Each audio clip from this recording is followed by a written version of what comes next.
E houve a matança. A operação, eu acho que ela foi desastrosa. Lula está desesperado, e o motivo é simples. Mais de 100 integrantes do Comando Vermelho foram abatidos em combate. Sim, mais de 100 narcoterroristas neutralizados pelas forças de segurança do Rio de Janeiro. Mas, em vez de aplaudir o trabalho da polícia, o que Lula faz? Ele se desespera. Monta uma força-tarefa para incriminar os bravos guerreiros que arriscaram a própria vida para libertar o povo do domínio do crime. Nós estamos tentando essa investigação. Nós, inclusive, estamos tentando ver se é possível os legistas da Polícia Federal participarem do processo, sabe, de investigação da morte, como é que foi feito. Vamos ver se a gente consegue fazer essa investigação, porque a decisão do juiz era uma ordem de prisão. Não tinha uma ordem de matança. E houve a matança. Sabe, eu acho que é importante a gente verificar em que condições ela se deu. O dado concreto é que a operação, do ponto de vista da quantidade de mortes, as pessoas podem considerar um sucesso, mas do ponto de vista da ação do Estado, eu acho que ela foi desastrosa. É isso mesmo que você ouviu. O governo federal está mais preocupado em proteger bandidos do que proteger o cidadão. Antes de continuar, já aproveita e deixa o seu like, se inscreve no canal Vista Pátria e compartilha esse vídeo, porque a verdade que a grande mídia tenta esconder, a gente mostra aqui. Lula está tão desesperado com o sucesso das operações que ele começou a agir pessoalmente para tentar sabotar a polícia. Enquanto o Rio de Janeiro vive uma guerra real contra o narcotráfico, Lula quer travar as ações, quer impedir o avanço das forças de segurança. Por quê? Porque o resultado das operações desmonta toda a narrativa da esquerda. Mostra que, quando há vontade política e apoio ao policial na ponta, o crime recua e o medo finalmente troca de lado. Mas isso é tudo que o sistema não quer. Um povo sem medo, um Estado com autoridade e uma polícia com moral elevada. E aí vem o melhor. Lula achava que poderia contar com o apoio de Alexandre de Moraes, mas o tiro saiu pela culatra. O governador Cláudio Castro transformou o que seria uma reunião de intimidação num verdadeiro tribunal de fatos. Ele não gritou, não bateu na mesa. Foi lá e mostrou provas, mostrou vídeos, mostrou os registros das câmeras corporais. E quando as imagens apareceram, o clima mudou. O ministro, que chegou ao Rio com a postura de quem daria uma bronca, saiu calado. Sem coletiva, sem discurso, sem holofote. Sabe por quê? Porque não há argumento contra fatos. E o fato é, a polícia agiu dentro da lei, com técnica e salvou vidas. Às vezes parece que a ida do Alexandre de Moraes ao Rio poderia ser descrita talvez como alguém que faz questão de atravessar a rua para pisar numa casca de banana. Certamente, William, mas quando ele chegou lá, ele já tinha em mãos também os dados que mostram que a maioria da população, não só do Rio de Janeiro como do país, apoia a operação. Quando ele tomou a decisão de ir e fez os questionamentos ao governo do Rio de Janeiro, ele não tinha esse dado. Então a operação é na terça-feira, acho que na quarta-feira a relatoria cai com ele, ainda não havia uma percepção. Aquele momento inicial, estamos falando de menos de uma semana atrás, ele era um momento de... Nós, inclusive, analistas tentando entender, né, os repórteres, a imprensa, os formadores de opinião, tentando entender o que ia acontecer. E ele também.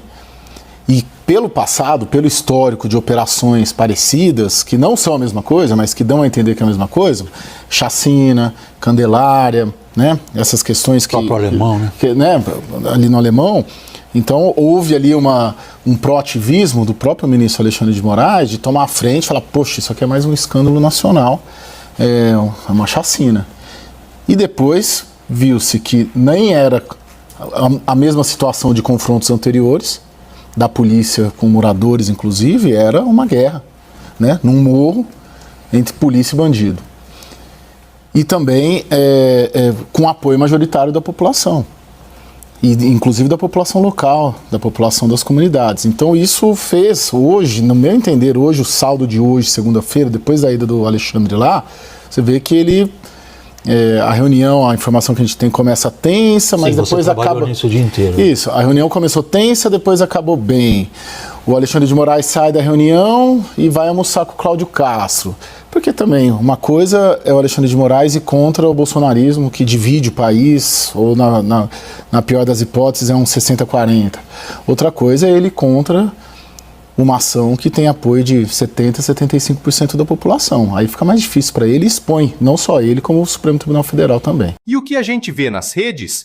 O povo de bem, aplaudindo o governador Cláudio Castro. Apoio popular maciço, aprovação subindo. E, claro, o desespero no Planalto aumentando. Agora, com a popularidade de Castro crescendo, o sistema reagiu. O TSE resolveu julgar o governador. Coincidência? Claro que não. É o velho jogo da intimidação. Eles não conseguem vencer nas urnas, então tentam destruir no tribunal. Mas o recado já foi dado. O povo está vendo. E cada manobra dessas só expõe ainda mais o estilo mafioso de quem transformou a política brasileira num balcão de chantagem. E para piorar, o processo corre no mesmo TSE que até hoje finge não ver os abusos do sistema. Um julgamento sem base, sem provas, apenas para mandar o recado. Ninguém desafia o regime impunemente.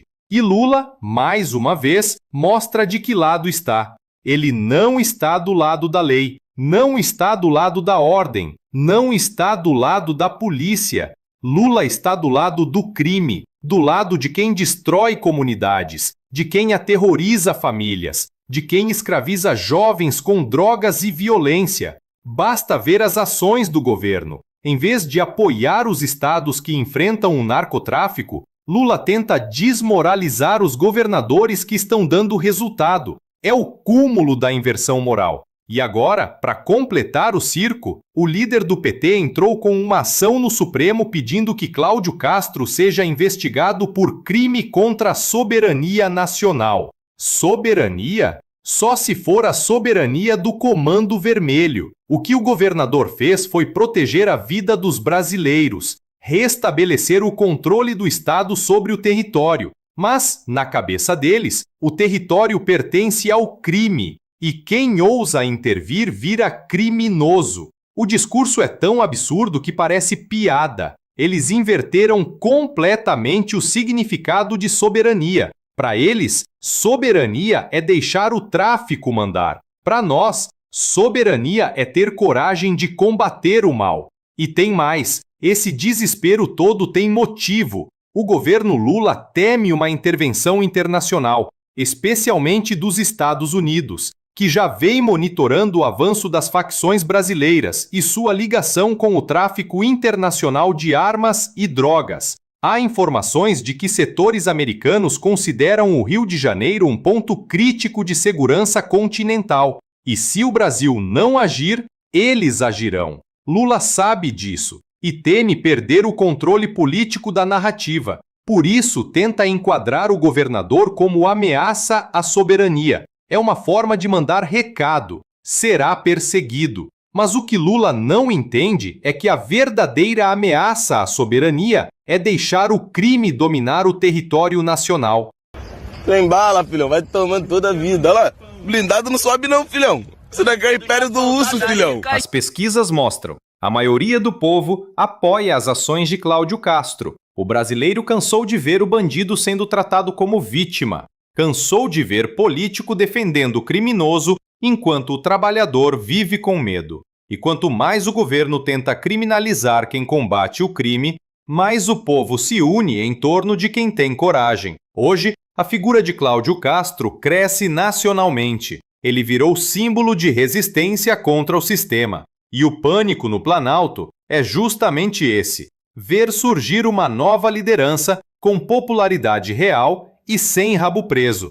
Então, se tem algo que Lula deveria temer, não é o Comando Vermelho, é o comando do povo. É a força de uma nação que cansou de ajoelhar diante de criminosos. E se hoje o sistema tenta perseguir quem defende a lei, amanhã o sistema é que vai ter que responder ao povo. Porque a verdade é simples. Quem combate o crime defende o Brasil. Quem protege bandido trai a pátria. E nesse ponto, Lula já escolheu o lado errado da história. Se você também está do lado dos que lutam por um Brasil livre do crime, Curta, compartilhe e deixe seu comentário aqui embaixo. Vamos mostrar que o Brasil acordou.